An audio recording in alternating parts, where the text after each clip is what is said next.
Hi, this is Peter Helland with Citizens for Community Media, and we are going to be discussing the election, and we can discuss it very well tonight because we have Patrick Mangan, who kind of is one of the local community's experts when it comes to these kind of elections. Pat is, just to give you the background here, he's treasurer of CCV of Indiana PAC, P-A-C. I know he's gotten all kinds of awards outside here, but locally, probably the award that he's gotten that might cause you to understand is he's the recipient of the Ernestine Racklin Community Leadership Award. And Ernestine Racklin, the Carmichael family, I mean, they're at the core of this community. So, now I know Pat from actually Campus Crusade for Christ at Notre Dame. That's a long time ago, 40 years. And you haven't moved, okay? You've been here, okay? And you've continued your passion for Christ, and that's enabled you to also go into the political realm. Mm-hmm. Because some people think maybe Christians shouldn't go there so much, and you believe that that's an area that we should be into. Now, the scripture that I want to start out here is 1 Timothy chapter 2. It says, I exhort therefore. Now, when it says therefore, we know you should read the verse prior. Mm-hmm. Because it doesn't make sense to go, oh, therefore, well, you're jumping in. And I love this verse. No, you don't ever find somebody really give a good commentary on it. But it says, of whom is Hymenaeus and Alexander, whom I have delivered unto Satan, that they may learn not to blaspheme. I exhort, therefore, that first of all supplications, prayers, intercessions, and giving of thanks be made for all men, for kings, and for all that are in authority, that we may lead a quiet and peaceable life in all godliness and honesty, for this is good and acceptable in the sight of God our Savior. Well, absolutely. First, I just want to thank you for having me. It's always good to get a chance to spend time with you, Pete, and our long friendship. But, you know, when we look at this scripture, the reason why I believe that people of faith and people who ascribe to the Judeo-Christian ethic, to Christian values, to biblical values, to traditional values, should engage the culture at every turn is precisely so that we can have a government that is doing what it's supposed to do, which is protect the people and guard the peace and administer justice. That's really the purpose of government. And in this election, I think we have the clearest contrast we have had of any election in my lifetime about whether or not the government is going to do the things that the Scripture suggests we should pray for it to be able to do, or whether or not it's going to get off the rails and try to move into all kinds of other places that both the founders and the Constitution did not intend it to go. Okay. We want to discuss, we only have an hour, okay? Right. And in this election, I've nailed down here, you've helped me get this, of course. There's about 5 areas here. So just so people knowing, this is what we're going to try to discuss. Mm-hmm. So I'm going to ask questions getting off track somewhat, I'm sure. But the first one here we got is immigration. Then we got economy, national security, the Clinton scandals, the religious and constitutional freedom, and why Christians need to vote. So on the first one is immigration, and I think that's what got Trump kind of in people's minds.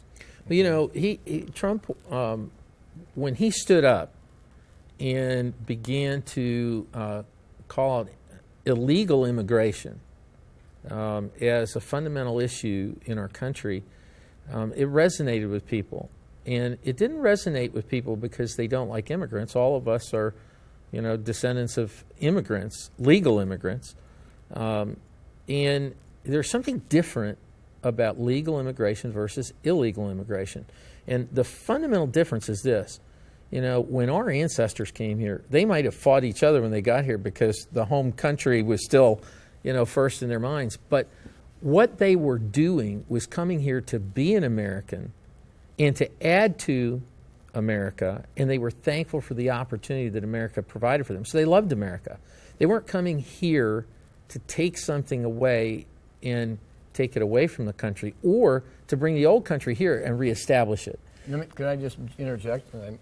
My great-grandfather, Hans Helland, my dad's named after him, Hans Olaf Helland, we have a plaque, when he came in, his citizenship. He lived here several years, and then he had to have 4 witnesses verifying that he was an upright, moral person.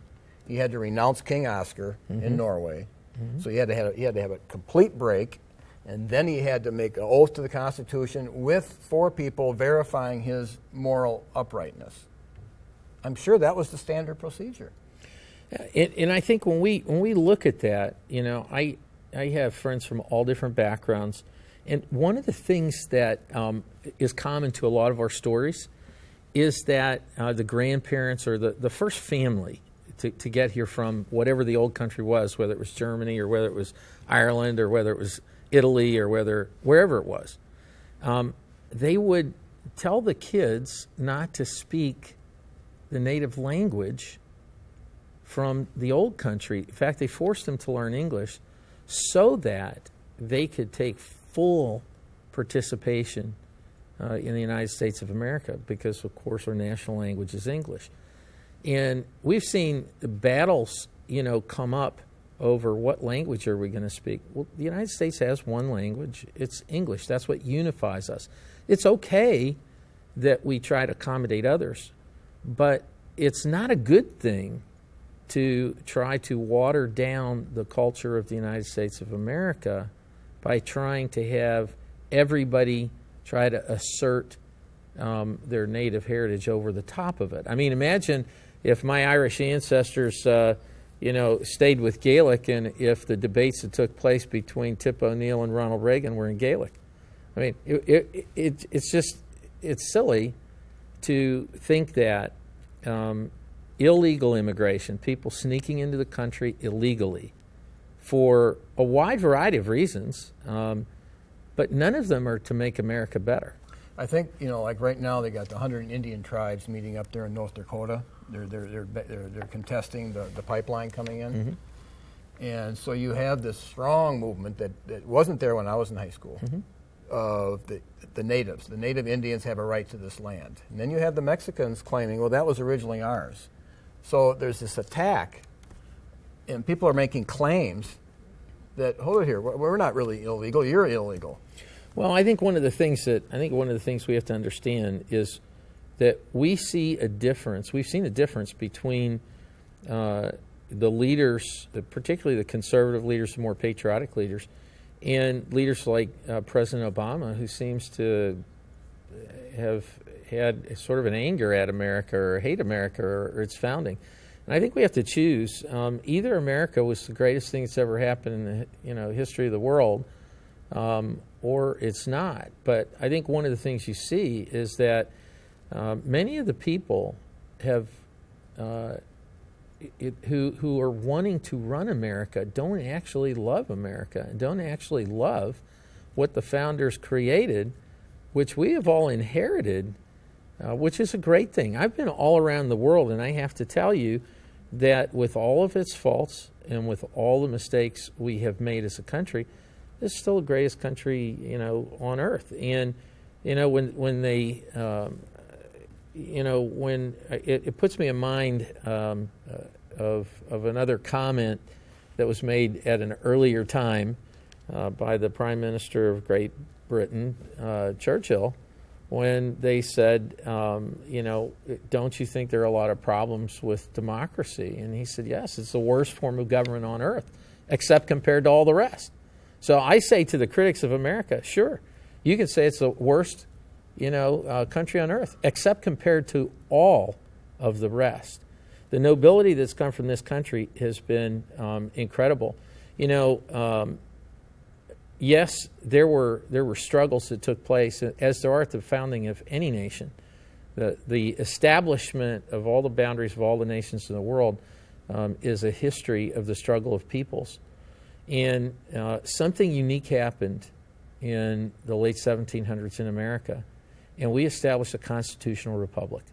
And that constitutional republic has endured the test of time as being the greatest advocate for good that anyone has ever seen. It's not perfect, And we have flaws, but what this election is going to decide is whether or not we embrace the good that's been accomplished and take it further towards liberty and towards a strong America in the world and its influence in the world, or whether we devolve as a nation. Well, just for clarity, because I've made this point a lot, I do think the flaw is that they didn't put God in the Constitution clear enough. And the Confederates, that's the first thing they did, they put God in. In the middle of the Civil War, there was a huge movement in the North that almost succeeded, that they thought it was necessary to put God in the Constitution.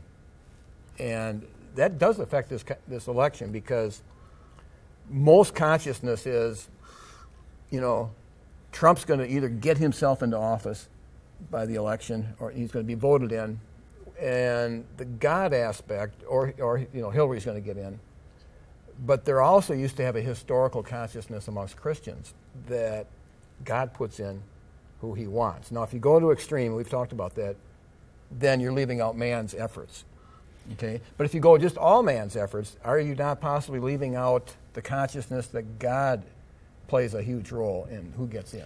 Well, I think God plays a huge role in who gets in this sense, that for every American voter, and particularly every American Christian voter, but every American voter has the privilege of deciding who the next leader of the free world will be, precisely because God allowed them to be born in the United States of America.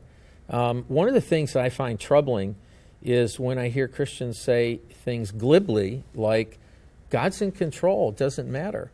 And it does matter, and God will give a people what they want. If the United States embraces decadence, God will let it have it, and then the judgments that come with decadence will overtake America. I have been a part of thousands of prayer meetings. Every prayer meeting I hear, people say, give us godly leaders, give us godly leaders. So we go out and we find individuals who are willing to stand up and be counted for their values, and we get them in a primary race, and we help fund them, and we work with them, and we get them through a primary, and they're on the ballot in the fall. A godly leader is a vote away. And then many Christians don't vote. Well, what did all those prayers for a godly leader mean if you're not going to vote? If you're not going to learn the issues and work on it? And it's not about like having a perfect candidate. I've never voted for a perfect candidate because Jesus Christ has never been on the ballot, and I don't think he's going to be. No. So all of the voters are flawed, and all of the candidates are flawed. So that means we have the grown-up decision to sift all these issues, like immigration, like the economy, and like who we're going to be in the world as a nation, and discern, and then make a decision that is as close to God's values as we can get. I think there is a parallel. God created the world, and I do believe he created it in 6 days. And then he created Adam and told Adam, basically, Adam, you're in charge. Take dominion. Okay? Now, Adam failed to do what he should have been doing. Okay? But you can't blame God for that. Yeah, I think Adam's the one that caused the problem. I think we have the responsibility. I think one of the great gifts God has given is free will. So one of the things I love about America, and it's one of the things that's at stake in this election, is that wherever you are in your values, you have a right to stand up, speak. You have a right of protest. You can try to shape America the way you want to, and nobody has the right to silence you. And that's one of the issues that is a clear contrast between Hillary Clinton and Donald Trump, is that Donald Trump believes in free speech. We don't suppress people who disagree with us. This is what this channel's about, Channel 99, where it's about the idea that the mega corporations kind of have a monopoly. And their monopoly is not really appealing to a Christian. Well, I think one of the things is it's the idea that everybody has the right to speak. I love the First Amendment. I believe in the First Amendment. I believe in the First Amendment for people who disagree with me, even for people who hate me. But I also reserve the First Amendment to myself and to everybody who believes like I do, that we were founded as a Christian nation, that we are absolutely bound to the Judeo-Christian ethic, that the Judeo-Christian ethic established Western civilization, and that Western civilization itself is at risk when you undermine the values of the Judeo-Christian ethic, and that in our preamble and in many other aspects, the founders stamped God all over this nation and made it very clear it wasn't just any God, it wasn't a nameless God. It was the God of the Bible, it was the God of the Ten Commandments, it was the great I Am. And that we need to live an extension of that in our politics as Christians in order to engage and influence the culture so that the government will do the things that God has ordained it to do and stay out of the things God has not ordained it to do. What is the Christian boundary that when we're dealing with immigration? The Judeo-Christian or the Christian concepts put a boundary on what. Here's a nation. Okay, Christianity recognizes a nation, and they have boundaries. I mean, it goes back probably to Noah, and when God sent them out, Shem and Japheth and Ham, and then they had their own tongue and their own language, and they had boundaries. God believes in boundaries. The Scripture says that it's evil to remove an ancient boundary stone. So, one of the things that we have is we have nationalism versus globalism. There is a movement of people, of which Hillary is one, Barack Obama certainly is one, that believes in globalism, that what should govern the United States of America is what a committee decides at the United Nations, that what a country half the size of New Jersey has an equal vote with the United States or China. And it is very subversive. The idea of globalism is subversive to nationalism. Nationalism is simply being proud of your own country. And that very allegiance that your grandfather had to swear to this country is the idea of what we have now. So in immigration, we want people who are going to be here, who bring their diversity and talents and gifts from God, but who want to be American and who want to make America something better than it is. Not the people who want to come in and steal something and take it out of the country or subvert it and turn it into something else. So that's part of the issues we see. It's very interesting to me that people would in any way describe Donald Trump as being anti-immigration since his wife is a legal immigrant from another country. And since they did it by the law and did it right. So, and Donald Trump has made it clear that he embraces immigration. Yes, we're going to put a big wall on the southern border. Hey, by the way, anybody who thinks that's an aggressive thing to do, did you know that Mexico is building a great wall on their southern border to keep Guatemalans out? I mean, the hypocrisies in this notion that that to have a boundary is unfriendly is ridiculous. No, countries have to have a boundary. President Reagan said a country with no borders is no country. You cannot have a country without borders that you manage. And it isn't just for migrant workers who want to migrate across. We can green card. There's all kinds of things we can do with that. It's about people who are illegally violating the borders of the United States. Some of them are part of drug cartels. Some of them are involved in violent crime. Some of them are actually people who have basically come into Mexico from other Central American countries and are then making our southern border the last stop before they get to a place where they can do what they want to do. And a lot of what happens, we don't know what's in the minds of all of the illegals. What we do know, though, is that they commit crime at a level 5 times the rate of an average American citizen. And that is a problem. And that's why from 1920 to 1965, we had no immigration. Because we understand something about immigration in this country. Immigration is healthy when we have a way to bring people in and assimilate them to our culture. There is a sense that many people want to tear down the American culture and replace it with a sort of lumpy stew instead of the melting pot. We're supposed to but melt into one, but what not you're saying have is all that- these others asserting. What you're saying is the American culture, at its, by your definition and by its history, at its core, has Christian values. It values like the Ten Commandments and all that. But of course, we see that under attack. You can't even have the Ten Commandments in the school building, And if you're a legislator and you're saying, well, Ten Commandments says this, therefore I'm proposing this bill, they're going to nail you for legislating morality. Well, and what I tell people is that, of course, it's impossible to legislate morality because that's between a person and God. But it is possible to legislate behavior. And every law legislates behavior. And whether or not you believe in the Ten Commandments, I still want a law that says thou shalt not kill. So we don't have to have a theocracy. We don't have a theocracy. We have a faith, values, Judeo-Christian ethic-inspired constitutional republic. That's what we have. And what we have in that are the choices for it to be good or for the choices for it to be evil.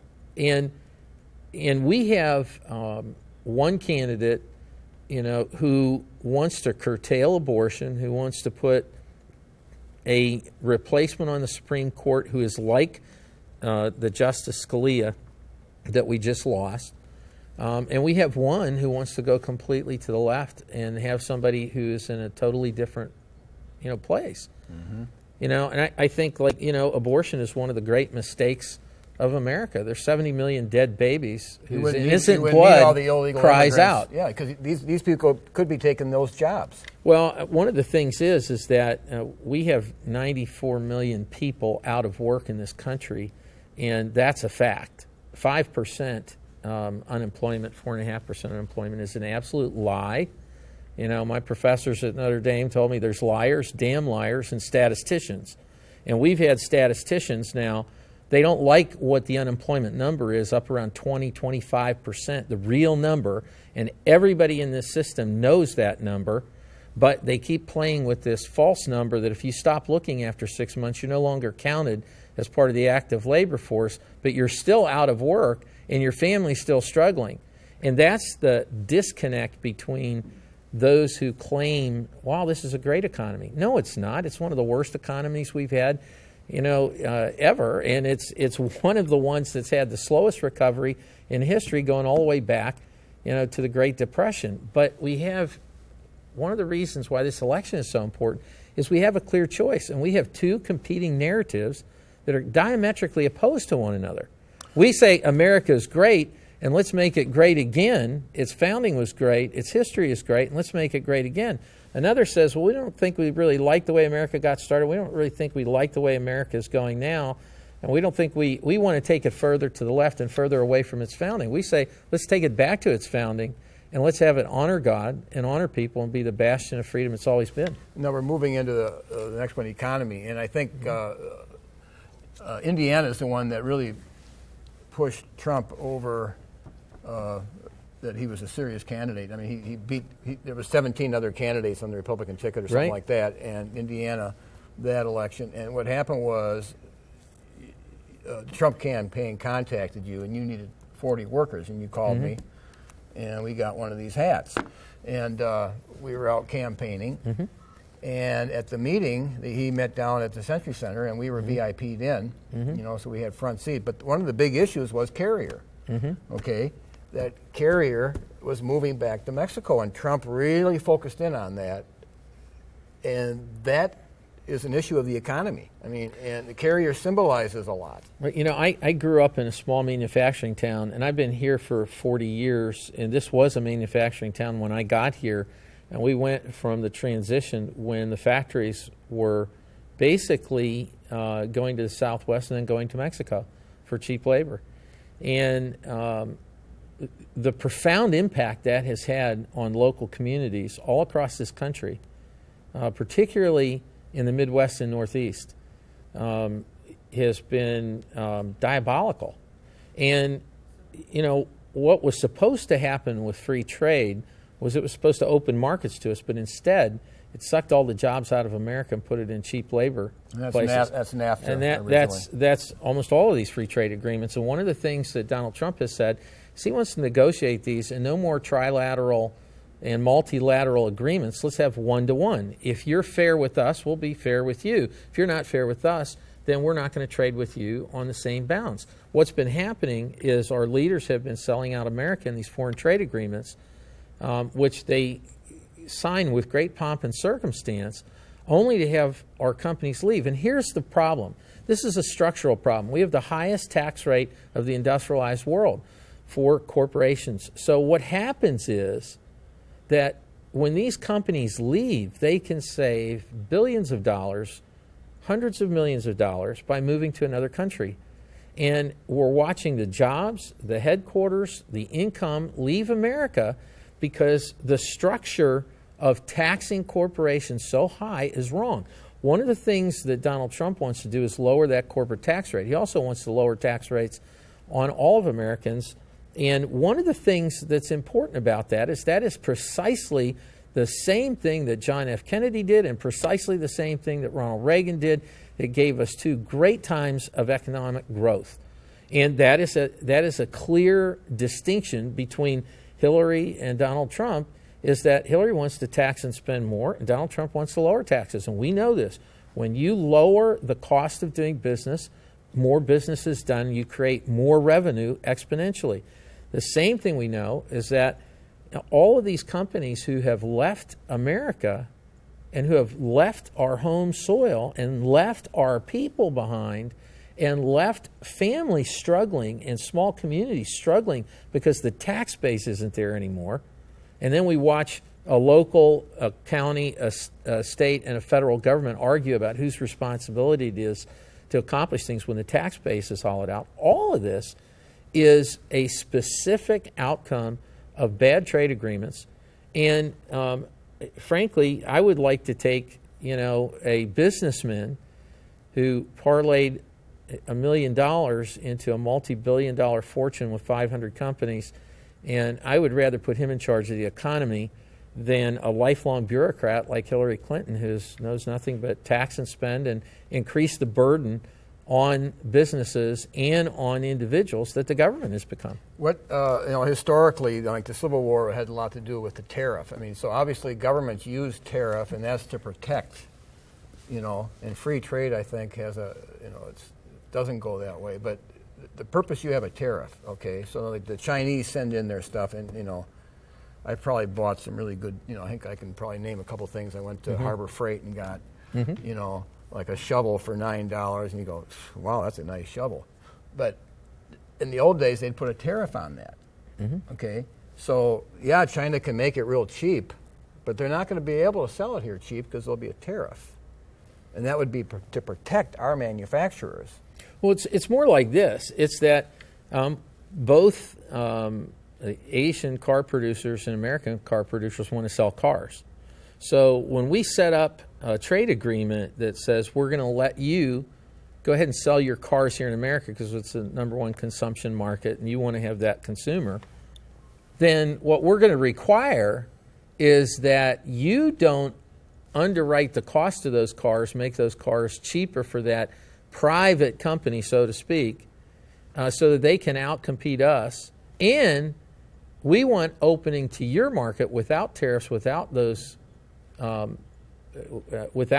structural advantages being given to your own manufacturers to sell our American cars in China. And if you don't do that, then we're not going to do business with you the way you have been doing with us, where you're winning by $350 billion a year, and we are losing our industry, not because we don't have competitive products, but because we don't have competitive prices because of the way you have structured the deal and the way you underwrite your so-called private companies. So they really haven't been putting America first. No, America has not been put first. And what does that mean? What does that mean at a real level? Because you have to think, they're going to say, oh, no, we're doing this for America. We have to get this down to a really basic understanding. Before I'm anything, I belong to my family. Before I'm anything, I take care of my family. So I put my family first. That doesn't mean that I'm a xenophobe. That doesn't mean that I don't care about anybody else. It means that I understand what my first responsibility is. I take care of my family first. If you don't take care of your family, you're worse than an infidel. That's what the Scripture says. So we should be looking at our country in a similar way. The world is not served by a weak America. The world is not served by a bankrupt America. The world is not served by America sending hundreds of billions of dollars out in foreign aid to pay everybody to be peaceful, and then to have to come and police the peace on top of that, and then to do these other things. So, it's time to ask questions about these. If we're going to be the policemen of the world, if we're going to secure Europe, they should pay their fair share. If we are going to be the ones who underwrite NATO, we need to lead NATO, and we also need to then be reimbursed by the members of NATO who we're protecting for what we're doing. These are questions that Donald Trump has raised not as a politician, but as a businessman. He's saying, look, I don't see the value proposition here. What's happened to it? Do we value our friendships with Europe? Yes. Do we value our friendships with NATO? Yes, we do. But should we write the bill for all of it? Let's see, we get one vote alongside of a small island country, but we get to pay the bill for everybody? Well, UN's the same way. So that's the whole point of what Donald Trump is saying, is not that we're better or that we are not going to take care of anybody else. He's saying, let's take care of America first. Why are we spending billions of dollars building infrastructure in Iraq and Pakistan and everywhere else when we have our own infrastructure issues here first?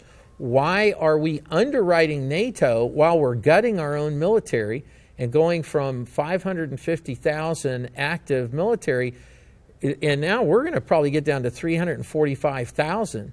So why are we doing it?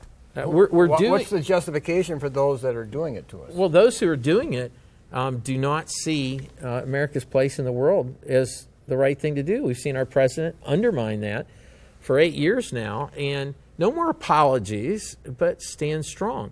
When America is strong, the world is strong, and it's free. But what's it mean to be strong?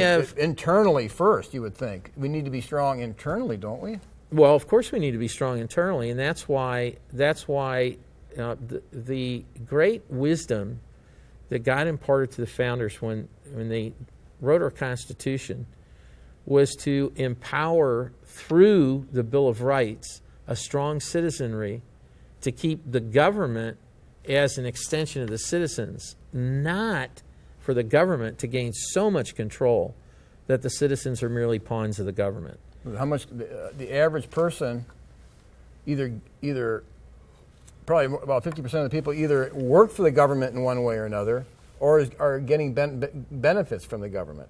That's a lot of control. Well, there's a lot of control that's there. One of the things that our country was built on was people learning how to do things for themselves and how to help each other. Some of the things that we're asking government to do now, and that they don't really do that well, because when you pass $1 to Washington, maybe 15 cents gets back. So it's not a good value proposition. But people used to take care of their own families. They used to take care of their own neighbors. They used to take care of their own fellow church members. They used to take care of their own communities. And what we have done now is created all of these specific, separate groups and said the government's going to take responsibility for you, and it's not a healthy thing for a country where citizens don't take care of themselves, their own families, their own neighbors, and we have put too much on government. Government has gotten too large. It is astounding to me that when a group of legislators in Washington suggested that we take a budget and reduce it by 1% a year for 5 years, that the entire liberal left came out of their chairs saying, well, this would be the end of the world. This would be a cataclysm. Oh, my gosh, this would be 1%. Now, here's the reality. That was too drastic in their mind. Yeah, here's the reality. If for 5 years you started with this budget, went down 1%, went down 1%, went down 1%, in real dollars, you would be down 5%, right? You'd be 95% of the original budget. Of course. But in Washington, we drift up 5 to 7% a year. No problem for them on that one. Right.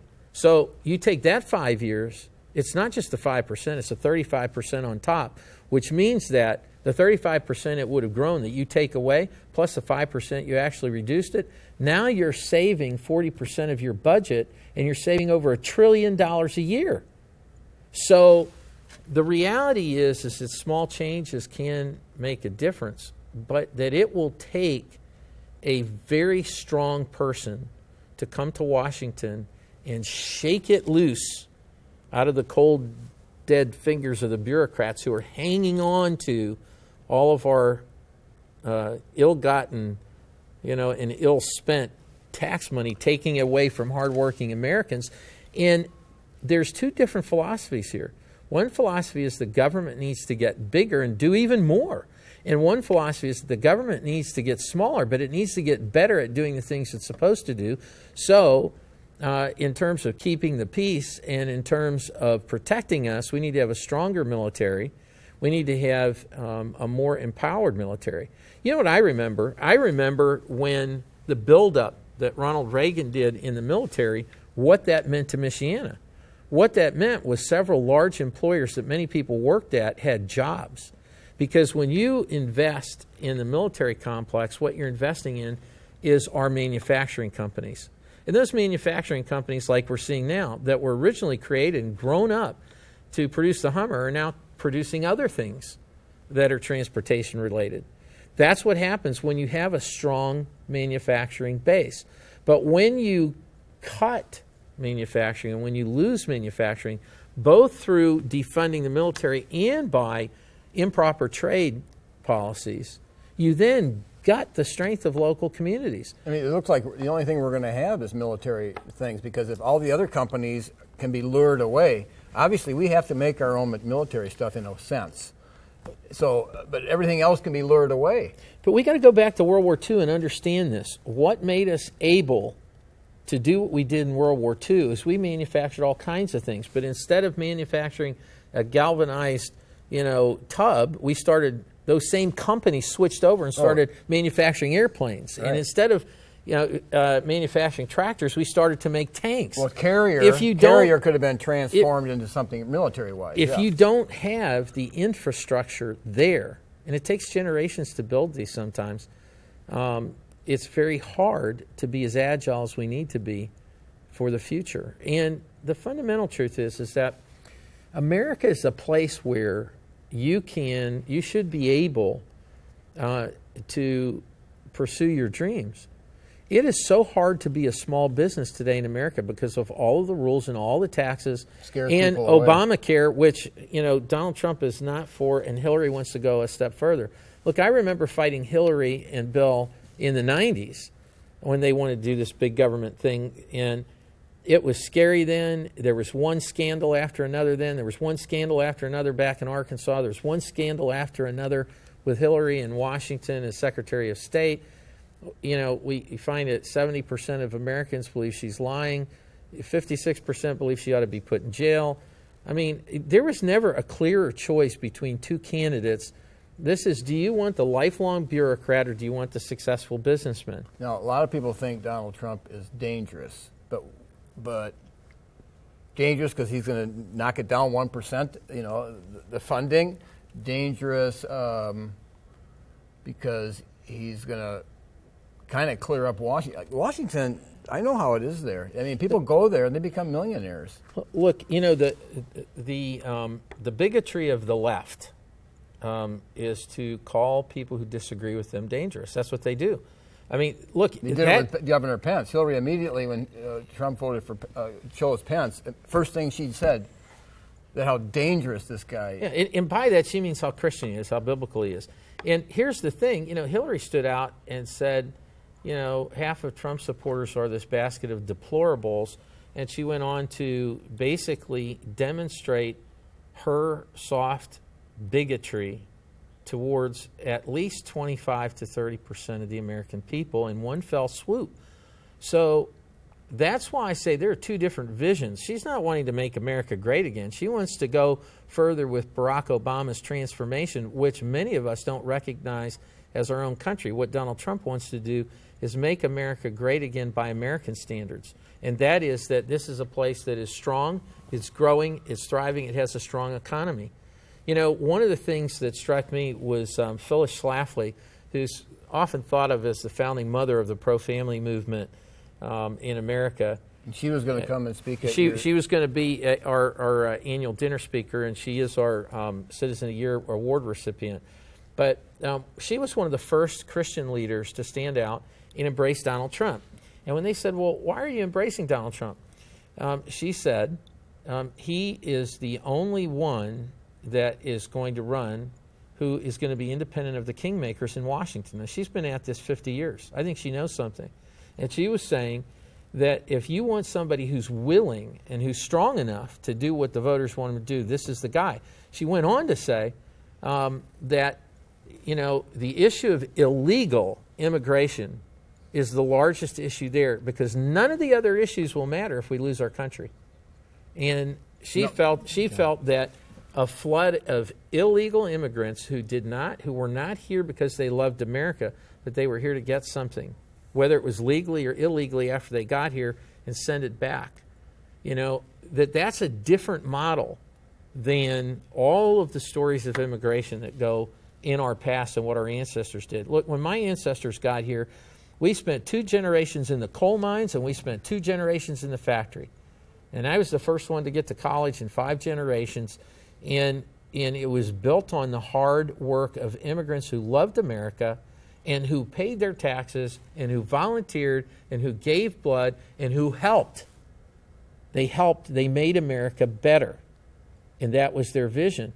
The vision of coming here to reconstitute, you know, a society that disrespects women, that disrespects personal choice, that of all moral kinds, that tries to enforce morality at the point of a sword, that is un-American, and that should not be tolerated here. What's the connection between the problem in Europe? You got all these immigrants coming from Syria, you know, the Muslim immigrants, and we have our illegal immigrant problem. What's going on the global scene? Is there a global connection here? What's happening? You know, clearly there's a concern about the global patterns of immigration, both legal and illegal. And this is another place where Donald Trump and Hillary Clinton are diametrically opposed. Donald Trump wants a strict review of anybody coming into this country to make sure that if they believe in things like Sharia, and if they believe in things that are subversive, that we not welcome them here. Nobody has a right to be here. This is an invitation. This is not. You don't have a right to come to America. It is a stewardship of our right to invite those to be here that we want to be here. And the debate is who do we want to be here? Canada. You can't just go to Canada. No, we have to go. I mean, if you wanted to move there to Canada, they're gonna vet you like crazy, and they'll decide if they want you in, right? Yeah, and what Hillary wants to do is put the pedal to the metal on Syrian refugees and on Islamic refugees and others. Look, whether or not somebody is a Muslim or not is not the test, but whether or not they believe in Sharia is. Well, because the problem with that is because they want to bring it here. Because Sharia is absolutely incompatible with the United States Constitution. And that means that you're inviting people who want to cause insurrection. And the striking thing is that a majority of Muslims in America today, when polled, say they favor Sharia for America. Now, I have a number of Arab and Muslim friends. And, you know, I love everyone. I even love those who hate me.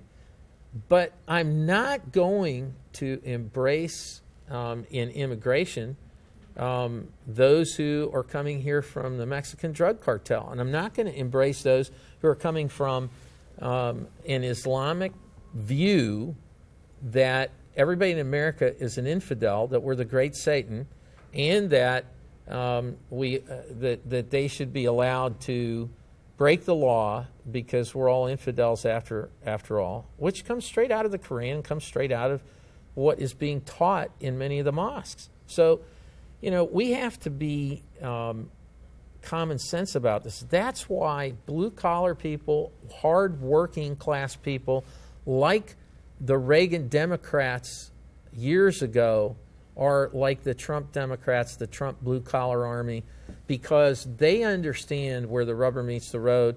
They live where the rubber meets the road, and they know that you can't just philosophize about free trade and then not create a good trade policy. And you can't philosophize about immigration without making it safe and creating the vetting process to keep the wrong people out. And you can't have a country if you can't control your border. It's just common sense. And I'll add this. In Texas and New Mexico, people know. They know what's going on because there are Americans who are American citizens who are being victimized by those who come back and forth across the border from the drug cartel and from others. And our own country is not defending those citizens. If necessary, we not only need to build a wall, and like Donald Trump said, build a big door right in the middle of it for legal immigration, but if we have to, we'll need to militarize these borders if that's what it takes to get security. We all go through an hour's worth of security at every airport because we don't want our plane to go down. Because we have been lax in letting those who want to destroy our country walk right in the front door. If we're going to go through all of that trouble at the airport, why are we not managing our border with Mexico? And by the way, if it's so bad to manage our border with Mexico, how come nobody's trying to get into Mexico? It's all coming the other way. And why is Mexico building a wall to keep the Guatemalans out? You think there's liberal think tanks? I mean, there's an ideology, a liberal ideology that just demands obedience to its ideology, and this is why it's happening? Well, I think one of the things is that I believe in debate. I believe in great debates. I believe in discussing everything openly. I believe in venues like this one where anybody can come and talk about what they believe and can put that out in the marketplace and let people decide. What we're seeing on the left is that if they cannot win the argument, that is, they cannot win by the ballot box or they cannot win by elections, they cannot win by argumentation and reasoning, because they usually lose. Then what they want to do is they want to silence the opposition. So we've seen this, the great debate about global warming. There are just as many scientists who are against it as for it. But the scientists who are against it are being demonized and marginalized. We're divided on many issues. We're divided when it comes to, are we a Christian nation still? Were we a Christian nation when we started? People want to criminalize faith speech, and they want to demonize it and marginalize it. But a majority of Americans still say they hold a faith, and a majority of Americans still say they believe in the Ten Commandments. So they're not representing the people on that point. So there is a disconnect between liberal leaders who want to quash discussion. Look, in America, we can have an open debate. We don't have to hate one another. We can disagree about things. There's a lot of things this Southwest Pennsylvania guy disagrees with, a Wisconsin guy about. The Steelers are still tops. But, the thing is that we don't have to hate one another. And when I grew up, we debated the existence of God. We debated all these issues in a public high school. We studied the Bible in a public high school. And we had open debates, and none of us hated each other. Nobody was plotting the other's lifetime downfall.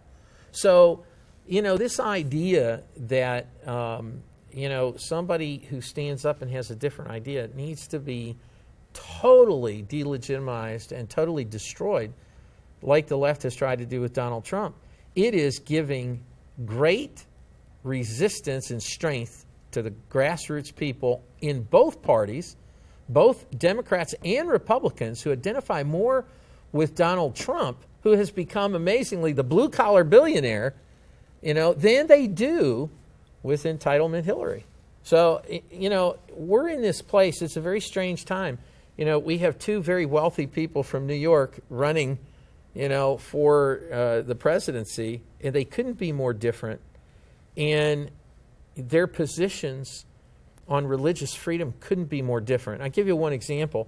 Donald Trump understands that the 501c3 kind of gag rule, as it's been put forward, that pastors not speak politically. Is that the Johnson amendment? The Johnson was put in by President Johnson because he was afraid of the preachers who disagreed with him.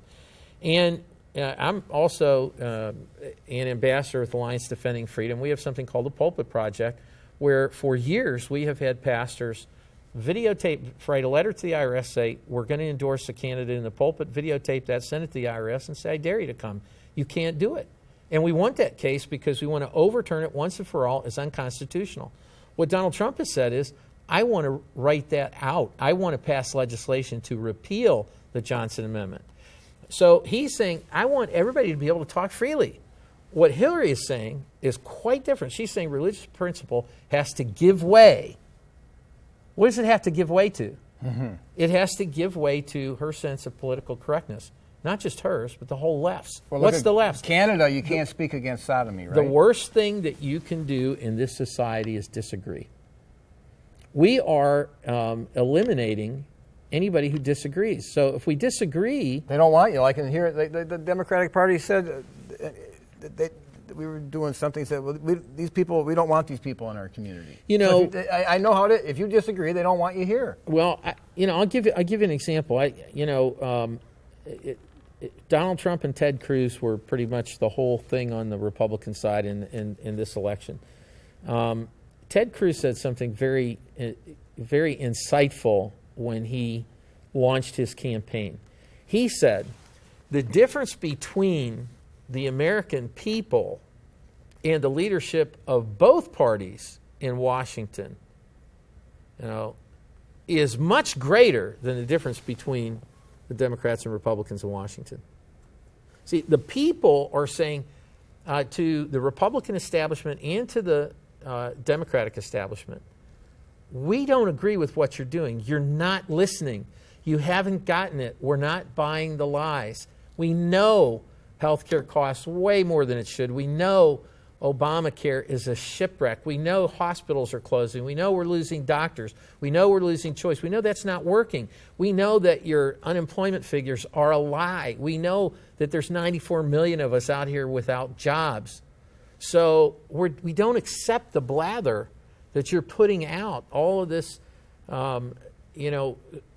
what was at one time journalism that dug to the bottom of everybody's tree to get to the truth is now becoming a narrative. And the people who live and who work and breathe and make America work are saying, we don't agree with your narrative. Well, the emperor has no clothes. The Trump rally, Trump was constantly blasting the media. Well, I think one Remember of the... that? I think he still does it. I think one of the things is that, I started as a journalist. I understand what real journalism is. And when I learned journalism from my professors at Notre Dame, some of whom were great publishers in New York and other places, we learned this, that if you had an opinion, you had to write an editorial. That if you masqueraded your opinions as objective journalism, you were a yellow journalist. And that was a very insulting term, a demeaning term. It said that you were deceitful because you had a bent that you wanted to get to, but you were trying to pretend that you were objective so that everybody would lower their guard and listen to you, and that made you deceitful. And you learned that I learned that while I was writing for publication, while I was doing the news, while I was running stories. I learned that as a cub journalist, and I learned that as a student. And what we're seeing in America now is that there's very little true journalism. There is a bias, there is a point, there is a narrative, and people are buying the big narrative before they tell the small story. And they tell the small story, today's story, in light of whatever narrative they believe. So if you have people who, like Hillary, they brush aside her things and they become critical of Trump. If they love Trump, they brush aside other things. So we're in this place where we have to fight through and get to the truth. And the truth is we have clear choices. What's going to happen in the Supreme Court is absolutely critical. We have 5-4, and sometimes the 5-4 goes conservative, sometimes it goes liberal. The staunch advocate of conservatism was Justice Scalia. He was the anchor on the Supreme Court. The next president is going to either keep us with the status quo of a 5-4 that goes both ways, or is going to throw us into a liberal viewpoint that is not accepted by a majority of Americans, and that is going to cause great tumult in our country. And this next president may appoint as many as 3 to 4 justices. So if you believe in liberalism, then Hillary is your gal. But if you believe in the right to life, if you believe in the right of free expression, if you believe in the First Amendment, then you have to go with Donald Trump. If you believe in the right to bear arms, you've got to go with Donald Trump because Hillary wants to take away the guns. We got less than 2 minutes. Yeah. And the Christians, some of them feel they don't need to vote. Yeah, I hear preachers all the time. I got invited to speak to a group of pastors, and I said, it would really help if you stopped telling everybody that the only people qualified to serve in government are pagans. And they all kind of looked at me, and I said, when you say we don't talk about religion and politics here, politics is dirty, politics is divisive. Look, politics is nothing more than the peaceful way to resolve our differences and to create government. So if we have Christians who, by virtue of the gift of their birth in this country, who have the right to select, to participate in and select the leader of the free world, and they abdicate that because it's too hard to figure it out, or because they haven't taken the time, or because they don't like uncomfortable conversations, or because they have a pastor who misguidedly tells them that God has no interest in the civil order that he created.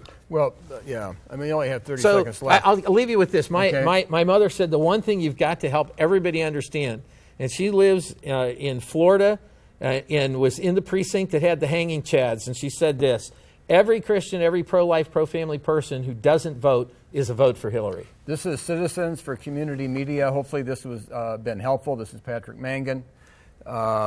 This is an important election. Obviously, we're going to pray that God protects us.